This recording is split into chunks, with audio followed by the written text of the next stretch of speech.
Everyone says counting cards is illegal. It isn't. At least, not in the simple way people mean. Nevada case law draws a line between skilled play and criminal cheating. The Nevada Supreme Court has said card counters are not the kind of players who would be prosecuted under the anti-cheating statute just for using their skill, while a Ninth Circuit case involving Nevada gaming law notes that using a counting device is illegal. At the same time, Nevada's Supreme Court has also said gaming establishments generally have the right to exclude people for reasons that are not discriminatory or otherwise unlawful, and Nevada's trespass law can kick in after a warning not to remain. So right away, this isn't one rule. It's three different rules hiding inside one myth. Is counting cards a crime? Can a casino refuse to let you play? And what happens if you refuse to leave? Most people compress all of that into one sentence. Counting cards is illegal. But that sentence is wrong in the most interesting possible way. Because card counting sounds like cheating. It feels like cheating. Hollywood treats it like cheating. But legally, it has often been treated more like skilled observation. Courts describe card counting as a mathematical strategy. You track the cards that have already been dealt and adjust your betting when the remaining deck is more favorable. In other words, you are not marking the cards, switching the deck, or altering the machine.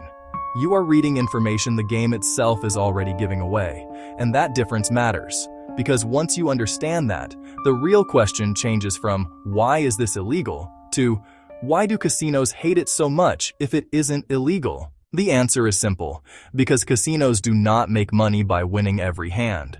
They make money by keeping a small edge, over time, across a huge number of hands.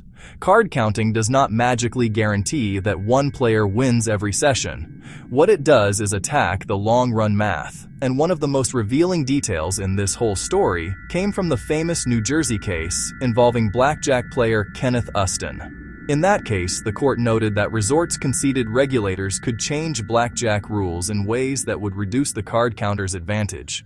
But doing so would slow the game and reduce the casino's take from blackjack. That one detail gives the game away. The casino's problem was never just fairness. It was also speed, flow, and profit. That is what makes this such a good video idea. Because the hidden truth is not just that card counting can work. It is that the casino business model depends on controlling the edge and the pace. So here is the weird rule. The law often does not treat mental card counting the same way it treats cheating devices. Nevada case law specifically contrasts card counting with things like mirrors, electronic equipment, magnets, tools, and other devices that alter play. And the Ninth Circuit, in a Nevada gaming case, states plainly that use of a counting device is illegal. That means the law is drawing a strange but important distinction. Using your brain is one category. Using a tool is another. That is why this topic is so strong, because it exposes a rule that sounds contradictory until you realize it is not really about morality. It is about control. The law is basically saying, we are not automatically criminalizing skill, but the casino still does not have to welcome that skill forever. And that brings us to the second part. Even if counting cards is not the same thing as criminal cheating, that does not mean the casino has to keep serving you. In Nevada, the state's Supreme Court has said gaming establishments generally have the common law right to exclude any individual from the premises, so long as the reason is not discriminatory or otherwise unlawful. That is the real twist. The casino usually does not need to prove you committed a cheating crime in order to end the relationship. It can decide your presence is bad for business. It can say you are done. And once that warning is given, the issue changes. Now it is not really a blackjack story anymore. Now it becomes a property access story. Nevada's trespass statute says that a person who goes or remains in a building after being warned not to trespass is guilty of a misdemeanor. So the legal problem is no longer you counted cards. The problem becomes, you stayed after being told to leave. That is why the popular version is so misleading. The casino is not magically making math illegal. It is using its power over the room. And here is the part that makes the whole thing even stranger. This has not been handled the same way everywhere.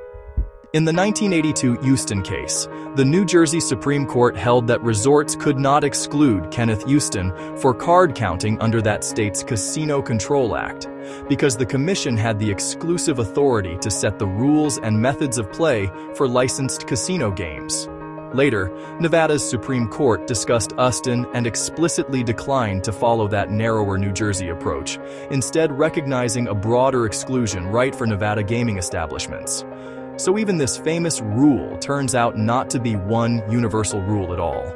It depends on what you are doing, where you are doing it, and who controls access to the game. That is a much more interesting story than counting cards is banned.